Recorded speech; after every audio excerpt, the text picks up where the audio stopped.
many Canadian homes are being broken instead of fixed. In the last 8 years, the amount of money spent annually on renovations in this country has doubled to over $40 billion. The figure would be a lot lower if so many Canadian jobs didn't have to be done twice, even 3 times. Well, it's not cut well enough. Because of shoddy work performed by the homeowners themselves. Who is Canada's worst handyman? We don't know yet, but we're working on it.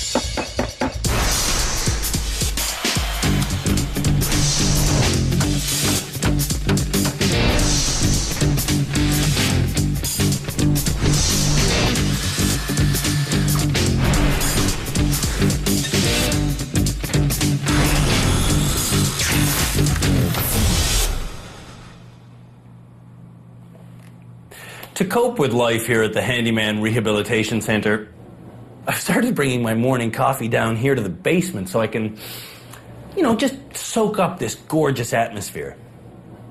I know it's hideous, but at least when I go upstairs to see the work that's being done by Canada's worst handyman, it doesn't seem so bad.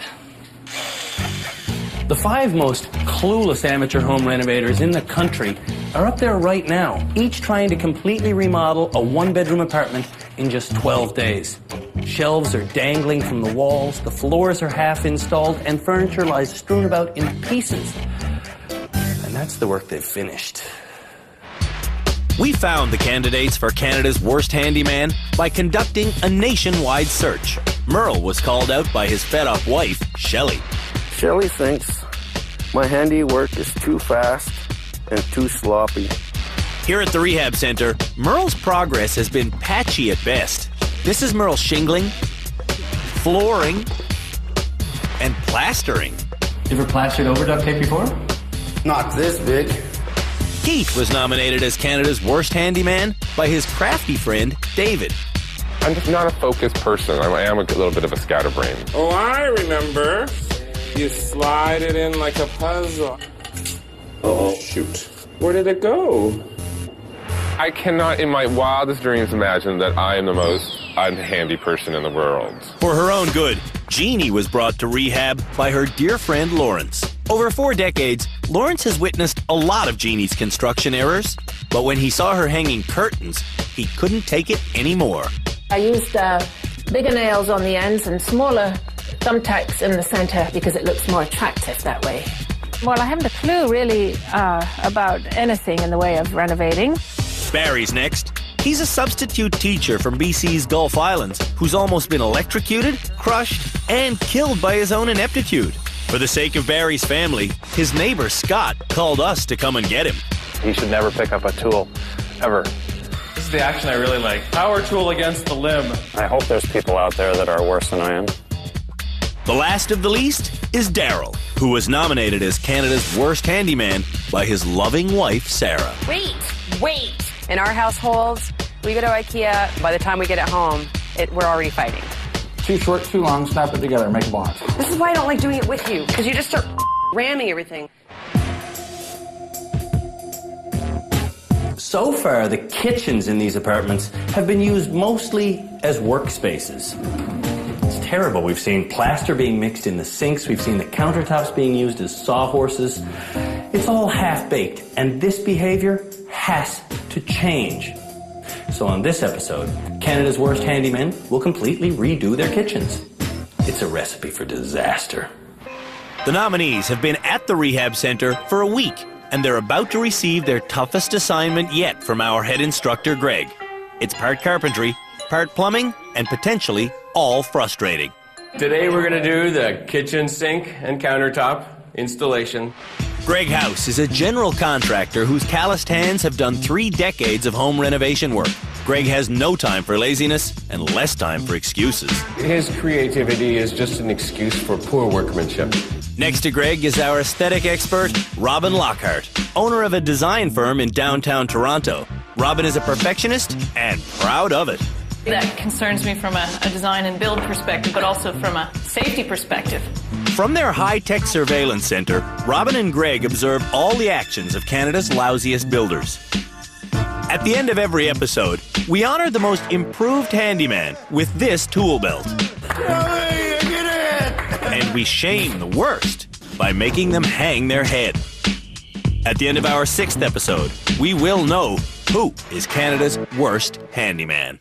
So you are going to go to your suites and you are going to remove the old countertop, the old sink. You're going to install a new countertop. You're going to have to cut out your sink. You're going to have to install your sink, and you're going to have to connect your plumbing. Okay, so let's wrap it up. Let's go, guys. Since getting to rehab, Canada's worst handymen have had their nominators there to help with every project. Measuring tape, but I think it's on top of the toilet. You want to go check? Please? No. But in this episode, things are going to be different. One thing that we're doing to mix it up is we're going to not put you with the people you nominated as Canada's worst handyman. We're changing the partnerships because some of our handymen use their nominators as a crutch. I'd like you to fix this for me. Some use their nominators as gophers. Well, why don't you get off your ass and go do it? I'm trying to fix this thing here. And some don't use their nominator at all. Keith's nominator, David, is the son of a carpenter. And so far, when Keith's done something right, it's been because David has been coaching him. That won't happen today. For this morning's kitchen sink challenge, David will be coupled with Daryl. Oh! Sarah, you're going to be with Merle. Scott, you're with Jeannie. No, Jeannie. Lawrence, you're with Barry. Oh, you're lucky. Good. And who have I missed? Shelley? Indeed. Please go to the rooms that I just described and have a good couple hours. Okay. Well, no one was too thrilled about that. Surprise! I'm your new wife. The nominees don't know about the partner switch until they get back to their apartments. What are you doing here? And Barry isn't happy about it. Oh, boy. Oh, what? With a new partner. Yeah? Just when you thought your day wasn't going to get any worse, huh? During the challenges, Sarah is usually quite blunt with her husband. You know, I can't take it anymore, all right? One thing at a time. Pairing her with Merle, who can be volatile himself, I paid attention in class, okay? Don't me up. could be dangerous. She might work really well with that person, or she might get really frustrated and blow up on them. For Daryl, being buddied with David could also be combustible. David has been very annoyed by Daryl's rude behavior recently. You know what? Today, Daryl has been a total jerk. So far, though, David's being extremely helpful. Bet Sarah never helps her like this, does she? No, man, you're already way more helpful than she is. Crowbars are designed to pry things apart using leverage instead of brute strength. This is the right way to use one. This is the wrong way. Luckily, Daryl manages to keep the frame that holds up his counter intact. Now he and David are laying the new laminate top in place so they can figure out where to cut the hole for the sink. Standard sinks come with a cardboard template. Place the template wherever you want the basin, trace around it, cut out the hole, and drop in your shiny new receptacle. It's our first sink. Then, mark the faucet openings at the back, remove the sink, and use the brand new drill bit we provided to bore holes exactly 1.5 inches wide, making sure, of course, your drill is not in reverse. Wicked. Once you secure the sink in place by doing what's called tying it down, it's time for plumbing. While David and Daryl read the instructions and calmly proceed with their waterworks, Barry is still trying to remove his old sink. I think we should take this out first. Instead of unscrewing his tie-down bolts, Barry smashes them into oblivion. In Keith's room, he's got a similar technique. Wait. And in Merle's room, the carnage is worse. Oh my God. Oh my God, you're scaring me. In his usual haste to get finished, Merle neglects to fully detach the counter from the frame before ripping it out. When the old counter comes off, some of the frame comes with it. Merle. He's got to put that back on. He does. Boy, he's a real hands-on kind of guy. When Merle attempts to get his new countertop in place, he realizes the problem. You can salvage it, can't you? Certainly try. Okay, what do we need, Shelley? Like her husband, Merle's wife Shelley is also a hands-on kind of person. She's supposed to be helping Keith, but really she's doing the hardest work. Suffice it to say, you're more manly than I am, Joe. Oh my God. To remove her sink encounter, Scott helps Jeannie grasp which tool to use. How would we start by taking this with an X-Acto knife or something? An X-Acto knife. How do we take this? They decide to take out the sink first. Or, more to the point, Scott decides they'll take out the sink. Then he gives Jeannie her first job, finding the lost flathead screw bit. Everything is everywhere. Now I've got her out of the room. I can do a lot more work. Shall I go and get one, Scott? Sure. Jeannie spends 12 minutes looking valiantly for the lost part. Along the way, she touches 16 tools, she starts and stops one major task, and she accomplishes nothing. By the time you found it, I'll have got this thing cut. I know, you will. So just always try and think one step ahead of how you can be helpful. Scott's supposed to be helpful. Jeannie's supposed to be the working handyman. When the countertop is installed and the new sinkhole's ready to be cut, Scott won't let Jeannie touch her own jigsaw. Think next step ahead. Barry has to cut his sinkhole too, but instead of putting the template on the counter and tracing around it, Barry leaves his cardboard guide on the floor and guesses at his cut. Barry has put in his countertop now, but he didn't even use the template that came with the sink. Got it. Barry's sink doesn't fit, so You gotta take more off. Barry grooms his hole. To make the faucet openings, Barry uses an inexplicably small bit. And with his drill in reverse, he's more likely to start a smoldering fire than he is to cut a hole. I don't know why it's doing that. What about this Wait a thing? second. It's going the wrong way. Why Barry isn't using the proper size drill bit we gave him is a mystery. Until the jigsaw comes back out. He's using his jigsaw instead of just using the drill with the proper bit. We've given him everything to make it as easy as humanly possible. He has everything they need. It's not pretty, but all of Canada's worst handymen do manage to get their countertops on and their sinks in. Well, all except Keith.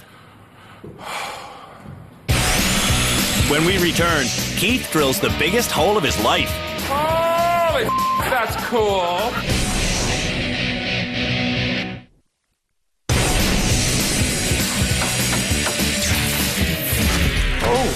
A new partner. Yeah? The country's most talentless builders are renovating under unusual conditions today. Instead of working with the person who forced them into rehab, the candidates for Canada's Worst Handyman have been partnered with each other's nominators. What are you doing here? So far, everyone's been on their best behavior. Oh, boy. Oh my God, you're scaring me. And overall, the stress level has been lower than usual. Bet Sarah never helps her like this, does she? No, man, you're already way more helpful than she is. The new couples are replacing kitchen counters and sinks. Okay, now the fun part. With the water shut off, it's time to dive into the sea of plumbing parts we explained how to use in class this morning. Excuse me, this is not... How do you fit this in there? In class, we encouraged everyone to take notes. That connects on So what like are we that. going to remember about And that? then this needs to connect on with a small piece. And we reminded them the instructions for most of the fittings are printed on the packages. Gold on gold, and then black, then white. Maybe we're doing it backwards. So gold on gold, okay. Give her hell, Daryl, give her hell. When the sink drain's done, a U-shaped trap has to be attached. This part's bend is not designed for catching wedding rings. It's there so a puddle of water will always be trapped in the line, blocking any noxious fumes from creeping out of the sewer pipe and into the home. Holy cow! Look at that! He took notes, he followed instructions, and he remained calm at all times. In an hour and a half, Daryl's ready to clean up. The rest of Canada's Worst Handymen aren't doing so hot. From the trap, measure and connect a downhill line to the drain pipe. In this case, that means attaching a new plastic pipe to an old copper one. To make the connection, a rubber sleeve is pulled over both vessels and secured in place with hose clamps. This is where Merle might have issues because this is all measuring all the pipes in order to make them connect. And we know Merle doesn't like to measure anything. Sure enough, Merle eyeballs the cut. Not surprisingly, the pipe Merle cut to reach the drain is too short. I'm sure tempted to get my duct tape. Merle has a slight issue when it comes to duct tape. He thinks it can be used for anything and everything, from patching holes to dressing wounds. Time to pull out the duct tape. Knowing he'd try using it in this plumbing challenge, we removed every strip of duct tape from Merle's room. Instead of measuring and cutting the correct length of pipe to go from his trap to his drain, Merle comes up with a ridiculous plan. First, he attaches the unused narrow tailpipe from his sink kit to his drain line. Then, he cuts yet another piece of plastic pipe and sort of trombones it in place. Now he can adjust the length at will. But how will he stop it from leaking? Okay, don't think about it. Do something. Merle's pondering. He looks stuck.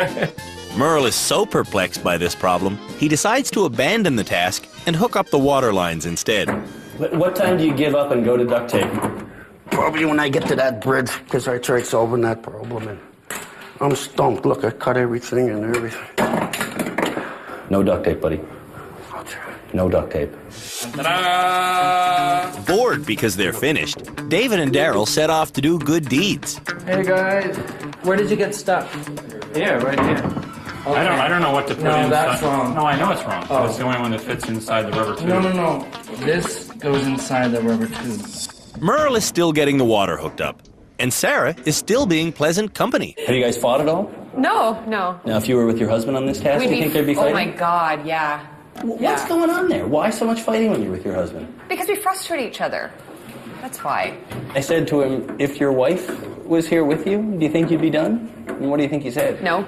And do you think he's right? Yeah. That's exactly what he said, is no. And with that, Daryl enters the happy workplace. How's it going? So I hear you work better without me in the room? Well, that's what I was told just moments ago. Come on down. Come on. In Keith's room, everything being done is an exciting new experience. Holy that's cool. I'll see if I can cram it on there. And in Barry's room, he and Lawrence are trying to do what David suggested, but they're not quite getting it right. You know what? Lawrence and I, it's like the blind leading the blind. Merle is now on the hunt for duct tape, but the only sticky thing he finds is plumber's putty, so he heads home to see if it will work. I want duct tape, but I'll give him a big cast. To seal up his mismatched pipes, Merle may as well be using a wad of chewing gum. Plumber's putty is designed to be used in long, thin strips, sort of like caulking. Using a gob of it to plug a highly stressed joint like this is pointless. 1 minute, everybody! There's just 1 minute left! When the time limit runs out, Jeannie's not close to being finished. In Barry's room, he's ready for the test. Oh, no. Keith hasn't even touched his plumbing. We're about halfway-ish. And Merle finishes sculpting his silly putty sleeve in time for the test. Is it good? Nothing with a little bit of duct tape won't fix it. For now, it holds water. But as a project of permanence, Merle's sink is sunk. When we come back, tiling has the nominees floored. There's got to be a better way to do this.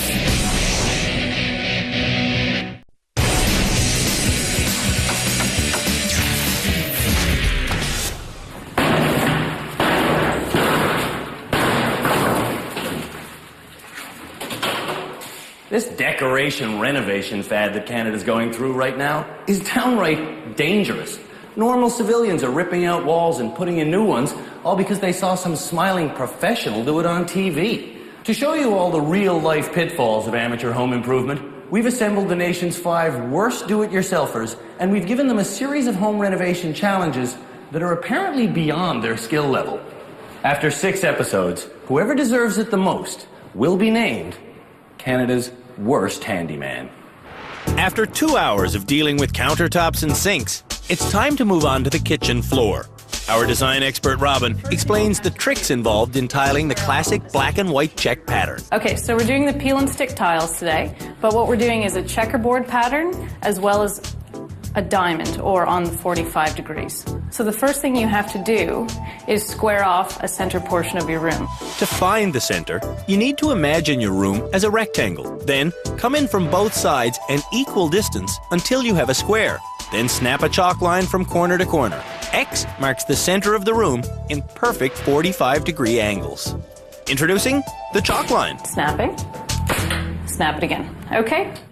Surprise! Give me a little hug, Jeannie. Once again, we're pairing the candidates with different partners to see how it will affect their work. Let's put that there. In his apartment, Keith finds the middle of the kitchen floor by guessing. The middle of the room, Lawrence, is either here or here. But I'm assuming I would say it's right here where I am? I would say, definitely. Where I'm standing. Yeah. So that's the middle of the room. Black, white, black. Merle starts without measuring a thing, and try as he might, Daryl just can't seem to get centered. How you doing? Fine. We're just making sure we have the right starting point. And do you? We're just deciding if we have the right starting point. You understand the concept of a square? The square. When tiles start going down, they spread out quickly. Then they start coming up. Sarah and Barry are moving along calmly and methodically when Sarah decides she's had enough. You know what's boring? Barry's boring. So, Sarah goes to her husband's apartment and walks all over his floor. Looks like you got a lot of chalk lines. You didn't mop your floor, Daryl? Oh, Daryl, these are terrible over here. You've got them all overlapped and everything. Canada's worst handymen were told to bring their tiles flush with the edge of the wall. It's the edge work that sort of makes or breaks that floor. Sure. It's the detail, you know? Shelley reads the instructions. They say the same thing Robin said in class. Use the paper from the sticky side of the tile to make a template. Where's your template? Then put the X on it. Her template. Yep. There's got to be a better way to do this. But instead of making templates, both Sarah and Merle are trying to force their tiles in place. Put some strip and we'll hide it. Instead of cutting the tiles, they're sort of folding them or wedging them into the sides, and then I think they're sticking them down and are going to attempt to cut them along the wall. Yeah, I can't do this. And then there's Jeannie. I cut the most perfect triangle, but it's back to front. Do another piece. We got lots. You get the hang of it. That's understandable. Once. And it's on back to front again. I keep making them back to front, baby. How does that happen? I'm not awfully 100% sure. Working with Jeannie, I realized that all the stories I've been hearing about her were true, because you don't really understand people fully until you're trapped with them in a really hot apartment. Let's see how they work when it comes to working around the cabinets or the radiators. You're gonna see my pat's job. Get to see this white line. Close is good enough. That's Merle. We're seeing atrocious joins as they approach the finish. Butchered edges and frightening tool use. Canada's worst handymen all fail this simple task. But there's no time for resting. The next kitchen challenge is about to start. That'll help stick it to the floor. Wallpapering. It's pretty much a lost art. Modern wallpaper comes all pre-glued and ready to go on the wall, but if you want to get the kitschy, old-fashioned retro kind or some brand new custom-made stuff, chances are there's going to be nothing on the back. You're going to have to smear all the adhesive on yourself. And that is the next challenge for Canada's worst handyman. 4 of our participants will get some of this old retro paper, and one of them will be stuck with this tasteless roll. To hang wallpaper, start by taking measurements from the least conspicuous corner of the room. Using a level, draw a plumb line where the edge of the first strip of wallpaper will be. Then, cut a length of paper that's slightly longer than the wall. Apply the paste and fold the paper in on itself. This folding technique, called booking, makes the paper easy to move. Start the paper just above the ceiling, then run it down the plumb line, smooth out any air bubbles, and hang the next sheet the same way, being sure the pattern lines up exactly. When you reach the end, trim the tops and bottoms, and you're done. According to the instructions on the adhesive, the first step is to make sure the wall is smooth and clean. Jeannie and her new partner Shelley begin diligently sanding. And sanding. And sanding. We're never going to get this completely smooth. Daryl has just gone for it, and he's putting the adhesive directly on the wall. They haven't even looked at the wallpaper yet. Merle's instinct was also to put the glue directly on the wall. But Lawrence has convinced him to correctly put the adhesive on the paper. Why won't Merle listen to his wife like this? Make sure the edges get it well. That's it. Most important. I was going to put the glue on the wall and just start sticking, but you got Lawrence stopping me. Someone should stop Keith.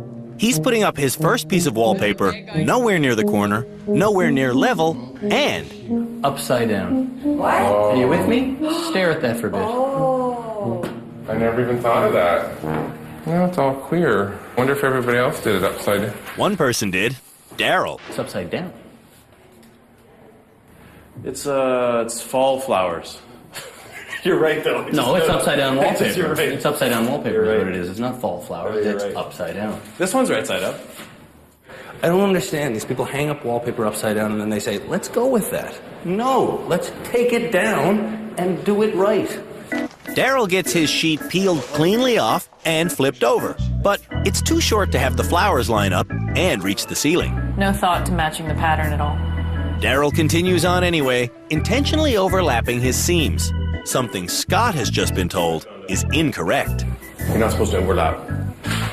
You're not supposed to overlap. No. You're supposed to, butt them up.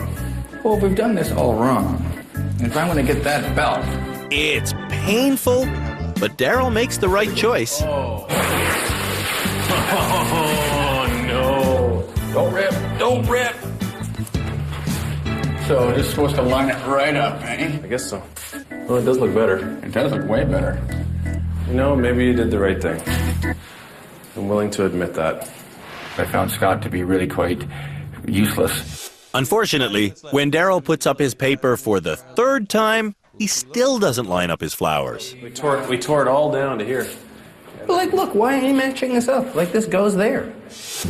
Jeannie is still sanding her wall. I think we're done. Then she unrolls her wallpaper and sees what she's facing. Ooh. Determined to proceed correctly, Jeannie carefully measures the height of her wall. 91.5, but 1/8 over that.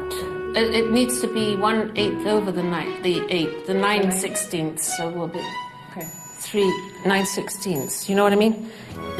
Jeannie transfers her convoluted measurement onto the paper and then cuts it right on her brand new floor. When she gets the paper to the wall, she can't line up the seams. It's frustrating. So are you calling the shots in here too? In Barry's room, things are going well, but that's to be expected because every bad handyman who's been paired with David today has done well. Yeah, it's good now. We're good.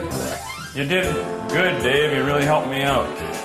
After 50 minutes, Barry's done. It takes Merle an hour to finish. I'm not blaming you, but I'm saying I've done better. Daryl gives up in tatters. And Keith's wallpaper is crooked, upside down, and incomplete. Jeannie's not ready to quit yet, so we drop by. Wait till you see the wallpaper she got. If you don't like your wallpaper, wait till you see this. Jeannie, that's funny.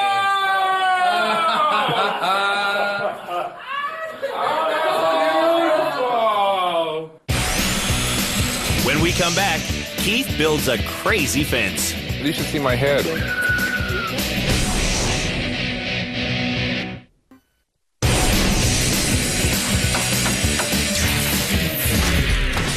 During every episode of Canada's Worst Handyman, we bring the candidates together for one group challenge. Today, the team will be led by Keith, who won the honor last episode when he was named the most improved person here.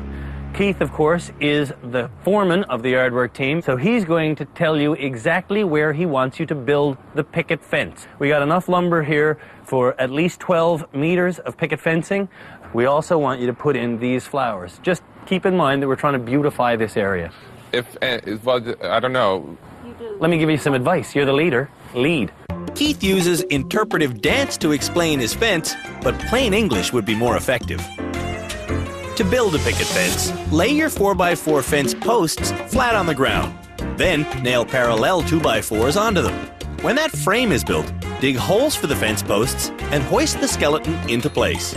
After that, get your level and start putting up the pickets. Keith's in charge, but Jeannie's the only member of the group with a concrete plan of attack. How about just putting the main big square 4x4s or 6x6s in the concrete and then... Keith reminds Jeannie who's wearing the foreman's belt, and he orders her to start the most back-breaking work of the project. Ooh, good. I got 150 pounds in the... Jeannie, the only woman on site, is the one that's lifting and mixing the concrete. I think this is the worst thing I could be doing. Keith wants to start by digging some random holes. Don't. Everybody dig your hole a foot. To properly anchor the fence, Keith should be digging these holes half the length of the posts. What, like this? Yeah. Hey, boss man, you gotta move that one back. Nothing's level, nothing's measured, nothing's straight. Push it back for a second. Just push it back for a second. Yeah, you see the rope come back? Keith is the only worker on site not stressed. He's a visionary. Okay. Power down the neuroses, everyone, and power up the work. After being here for a week, most of the handymen are steadily improving, and they want to keep getting better. Today, though, under Keith's leadership, no one's gaining any knowledge, and it's causing tension. I really would like to learn how to do this stuff. You know how long 36 feet is? I'm just curious. I just want to know. It's 1 foot longer than 35. I didn't feel annoyed that Keith led. There was no plan and no measuring. And no hard labor being done by Keith. That's very good. Thank you, Daryl, for doing that. Why are we the only ones working? I'm thinking. You should see my head. We had high hopes that Keith would really take charge of this challenge and get his hands dirty and learn something, which is what he told us he wanted to do when we first met him. David and a friend of ours were building this thing and renovating this big, huge room, and I was literally always just sweeping. Like, I don't want to be the one always sweeping the floor. I'm no psychologist, but I think Keith might be experiencing a little denial. Oh, this is ridiculous. No, it's not, Jeannie. It's beautiful. Luckily, we have a real psychologist on site. Dr. Julie Hill is a veteran in the field of personal growth therapy. What are your expectations and goals for this time here? I'm going to try to stay as focused as possible and not let, little things kind of throw me off. When the doctor met Keith a week ago, she told us just because he wants to change doesn't mean he will. One thing that psychological research shows is that our beliefs don't predict our behavior. So he may believe that he'll do it, and then it may not necessarily predict what will happen when it happens. We're not seeing any evidence of Keith wanting to work or learn today. Well, I'm just curious about Keith as a leader in general. I think he can barely manage himself, let alone like a group of functioning people. We're not actually spacing these pickets out? Keith, are we not spacing these out? We're just throwing them up? Why bother putting up pickets just kind of randomly? Why not put them up from left to right or from right to left in an even-spaced manner? You didn't measure, you have no reason for choosing where any of these pickets go. There is there's that quantum physics idea, quantum physics, where you can randomly put things up and then they will establish their own order. That is not even close to the definition of quantum physics. And this is not even close to the definition of a picket fence. I don't see this one coming to fruition. I don't see it happening. Oh, no. Barry takes a seat, and Merle has already vanished. I'm just wondering, Mr. Foreman, where's your pickets? Where's your crew? Where's the fence? It's coming.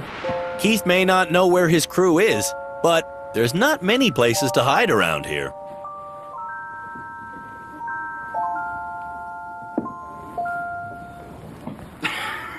I'm hiding too, man.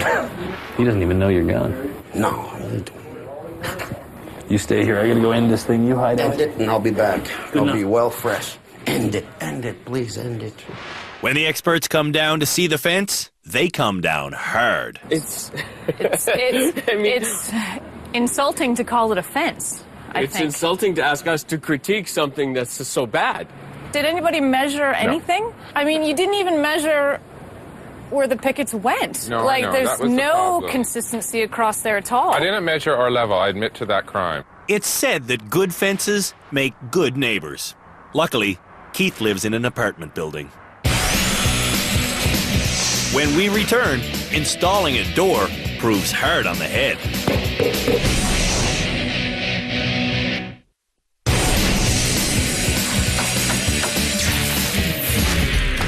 This is Merle's home in Alberta, and this is his collection of doors. Some people got stamp collections. I got a door collection. Merle doesn't want to collect doors. He wants to install them, but he doesn't know how.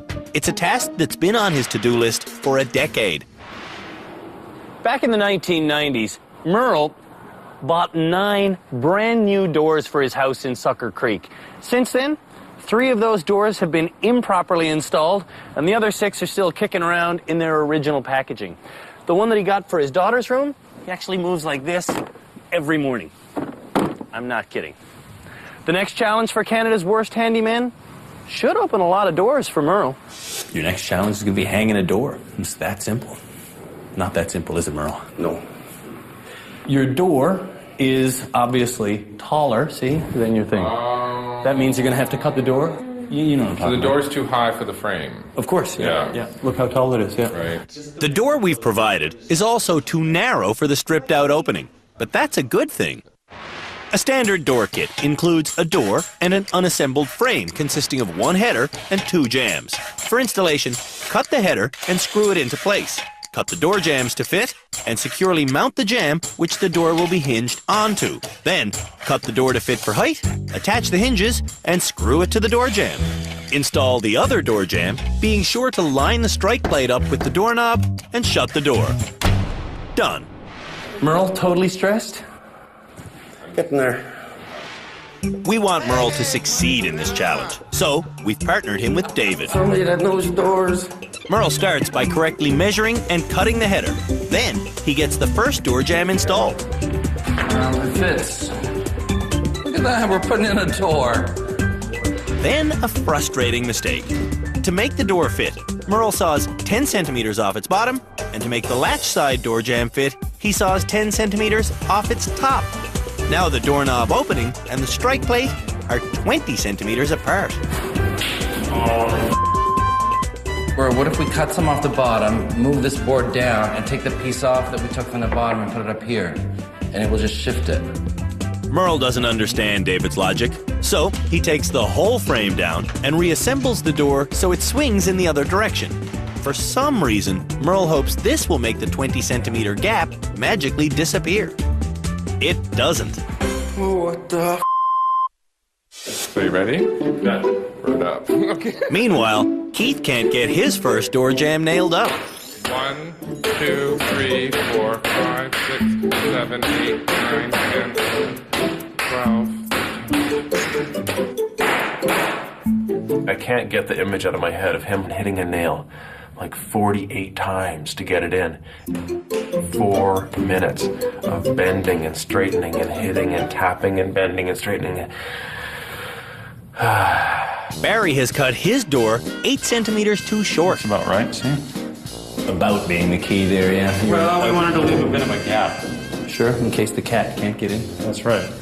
Cut bottom and top of door.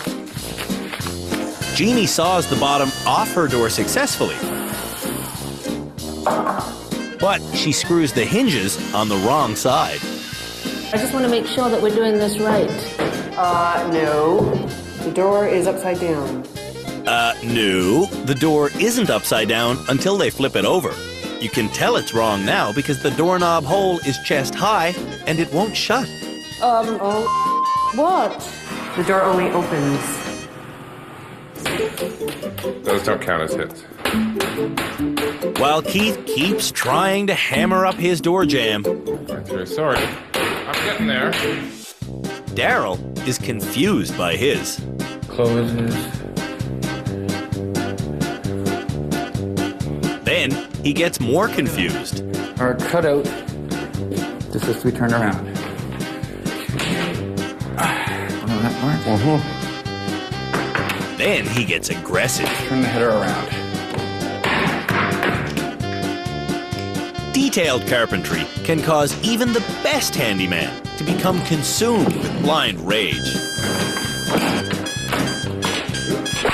But smart builders take a break when they get upset. I want to do the job right. I want to do the job right. I want to do the job right. Daryl keeps right on going. There, man. Daryl. Oh. Just take a breath, stand back. Merle is also near the breaking point. Okay, what was your way? To correct the 20-centimeter discrepancy between Merle's doorknob and his striker plate, David repeats his original suggestion. So that much we gotta cut off. And then we'll just take that piece and fill in where it's missing on the bottom. Okay. Fingers are crossed. Merle finally gets it, and when he's finished, he closes the door on 9 years of wanting to learn this simple task. Slam it, slam it. I'm liking that. I don't want to go to school. Good sound. I'm liking that. Slam it in Jeannie's face. Wow. Let's just see if it closes. Barry's also done. Keith's door is up, but it won't shut. Is that as far as it can go? Okay. Back in her room, Jeannie is a little off. I like the fit. So is her door. And Daryl has left through his front door, searching for something to cure his headache. When I take the experts from room to room for their final inspection of the work done, they aren't at all happy about how little pride went into these kitchens. Keith, what we need you to do, I need you to focus, and I need you to start doing things right. Much of the bubbly wallpaper is either offset, upside down, or untrimmed. The floors are all undone, and a lot of the plumbing is making a statement by weeping. Oh, look, you're leaking down there already because I fear what's going on with that putty.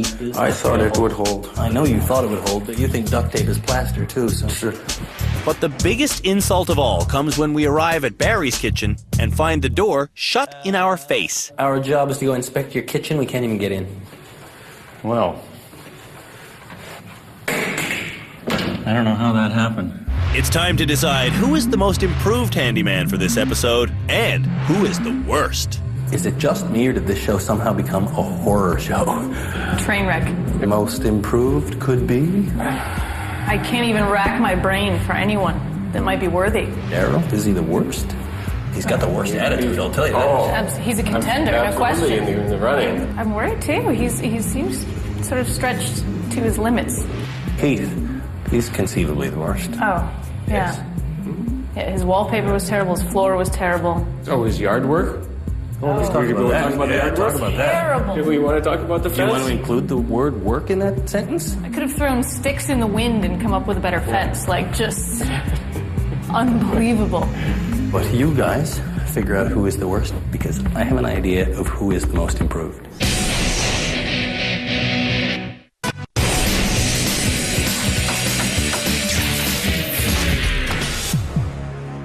Well, we've reached the end of the fourth show here at the Handyman Rehabilitation Center, and in this program, it's become apparent that the confidence you've gained since being here might have gone to your heads, because our experts are worried that you're actually getting worse instead of getting better.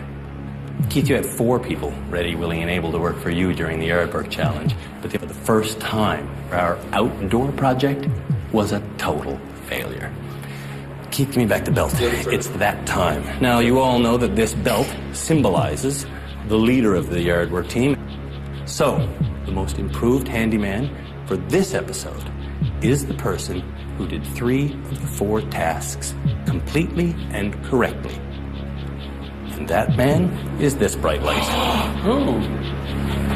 Hey! That's the most improved handyman here. Hey, man. You take the belt, sir. Oh, yes. Leader of the yard work team. I promised myself I wasn't going to cry.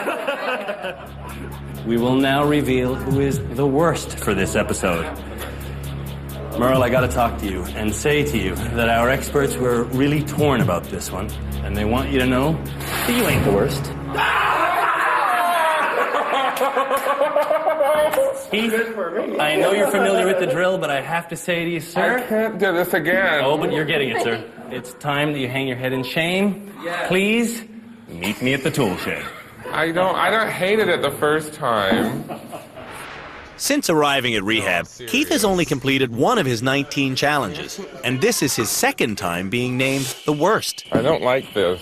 Well, maybe you should do better in class. Come on. All right, I'm coming. Oh, that's pretty. Isn't it? Okay. Building his fence today, Keith was overwhelmed, so we're scaling the project down a little. See, now I know how to make a fence. Now let's redo the one outside. Next time on Canada's Worst Handyman, things spiral out of control. Turn off now. Doesn't matter what you think when you're dead. That's a big cut. It's not good enough.